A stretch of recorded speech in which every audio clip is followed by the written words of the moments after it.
welcome to EB Knits. My name's Emily. I'm the founder and creator behind everything you see here in the EB Knit shop. Thanks so much for joining me. I wanted to jump on today and talk to you about the word eco-friendly. I say it a lot, I feel like I post it in various places, but I want to have a comprehensive place for you to come back to see exactly how I started this journey, why I decided to make this decision, and the materials that are eco-friendly that I am using and what I'm experimenting with. So let's get started. Why did I decide to transition my business to be more environmentally friendly? When I started knitting, I just went into Michael's and grabbed some yarn. It's machine washable, it's affordable, easy to get, just walk into your local craft store, but it's acrylic. And there's nothing wrong with acrylic for beginners. I still would recommend it for those reasons I just pointed out. But as I put more hours and hours and hours into my knitting and became more passionate about it, I realized I want to use higher quality materials. I spend so much time and so much effort making these perfect. I want every aspect, including the bare bone materials, to be high quality for you guys. And that does mean eco-friendly for me. I was listening to a podcast called Bee Hooked Crochet. She was interviewing the author of a book called Slow Knitting. And what slow knitting is, it's not literally knitting slowly. It is actually being conscious of where your materials come from, much like slow fashion. So I thought about that and was like, wow.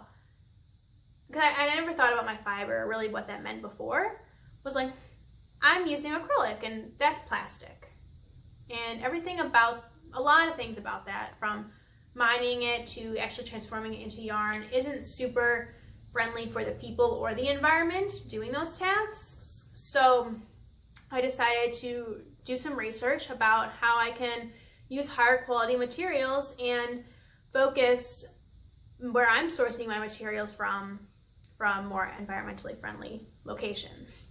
And for that means natural fibers. When it comes to the things you've seen me create before, like the hats and the scarves and the cozy winter items, those are probably primarily animal fibers. That's going to be wool and alpaca, maybe some yak, some other cool fibers that are available. We'll see. I really enjoy experimenting with new materials. Now, I do want to point out though that I have become conscious of not only the environment, but the impact on the animals, the impact on the human being. So using less harsh dyes or safely dyeing the yarns to create these vibrant colors, harvesting this wool from these animals and treating them right and kindly and ethically is very important to me. I love supporting people who have these same passions and ideals that I do.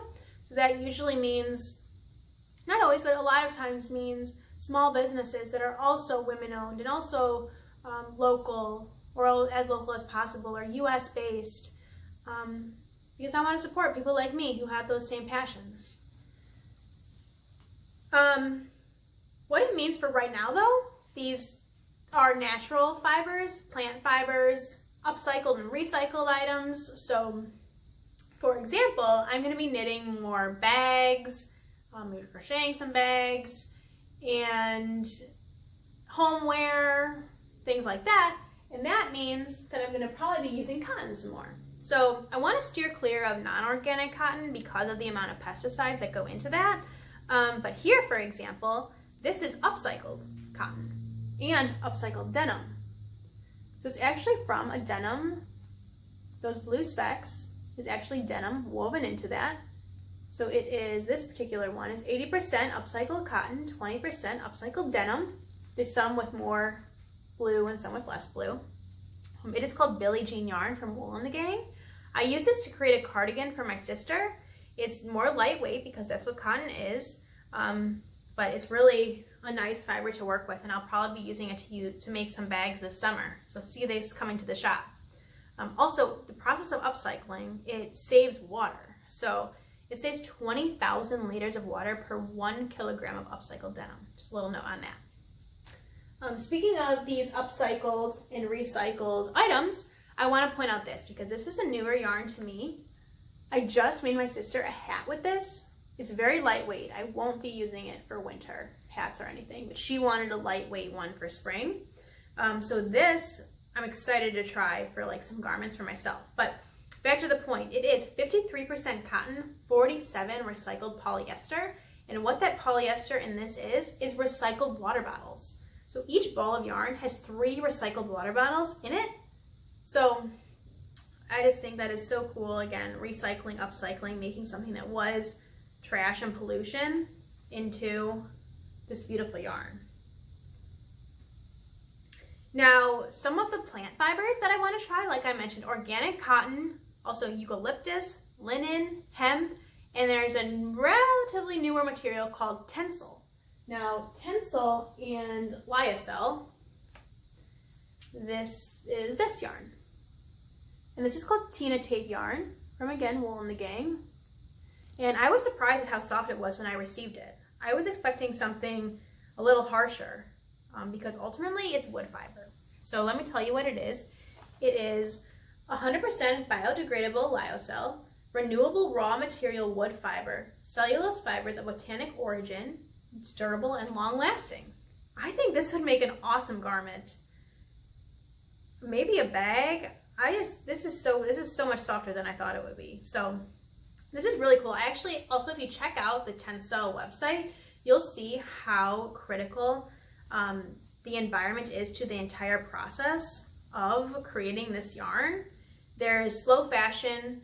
You can actually buy garments made from Tencel already, if that's something that's important to you.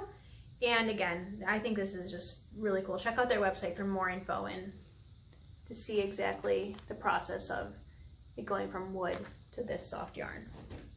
So that's really cool. I have two more that I just wanted to talk about that was more about the recycled and upcycled.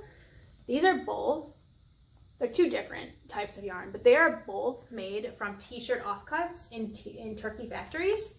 So this is like rolled, you can see. It's a little bit stretchier, so I'm not sure how it will hold up for bags, but I think for pillows or something, it would be really interesting. I'm excited to experiment with these kinds of yarns because, again, recycled and upcycled. This one is like a shoelace material, so I think that would be good for bags because it doesn't have a lot of stretch to it. So we'll see what I end up making with these. Stay tuned, but I just wanted to talk about all these recycled, upcycled yarns and fibers that instead of going to landfills, they're becoming yarn, and then people like me can turn into something else. So I think that's really cool. Something else I wanted to note, some people suggest working with bamboo. I do not at this point because the actual process of turning it from bamboo into what is called rayon from bamboo isn't totally environmentally friendly. When they continue, I'm sure it'll continue to evolve, and I would love to try it out. There's other fibers though I'd rather experiment with first, and that would be these that I mentioned, and then also like banana fibers. There's recycled saris, like I said, other recycled and upcycled materials. So I think that's really cool. One last one I wanted to mention is this raffia. This is like, you can hopefully hear it. It is really, it's like paper. And that's what it is. It's 100% paper. So let me refer to my notes again, but it is longwood fiber. So it comes from a tree, it's pulp, wood pulp, and again, it's really sustainable and biodegradable, natural. So this is, raffia is another cool fiber and source to grab things from. So that's a little wrap up of the yarns I have right now that I'm excited to experiment with. When I come on and talk to you guys, I try and wear my handmade garments because I want to show them off. I really enjoy them. This pattern is from a company called Knit Collage, and I also want to note them because they're a woman-owned business, and she actually employs women in India who hand spin this yarn. This is some of their cotton tape right here. So this is printed cotton. It's super beautiful. It comes in all kinds of prints. And I have an entire garment made of knit collage yarn, and it is gorgeous. It is my most special knit to date. So anyway, Knit Collage is an amazing woman-owned business, employs women in India so that they can, of course, support their families with and it's just gorgeous yarn as well. So I wanted to just wrap up and say that these are really important to me as a business owner, supporting other women-owned businesses, supporting other local businesses, supporting nonprofits when I can, whether that be with my profits or purchasing materials from businesses that also support nonprofits, etc. I also want to become more transparent when it comes to my creating process. So I'm thinking with every item that I make, I'm going to kind of have a more background about where these items come from and where the materials come from, so that you can understand exactly why I chose them, how they're environmentally friendly, and how they support others. Yeah, so check back. That's all I've got in my notes. Check back to see what I make with all of these really cool yarns. Stay safe, guys.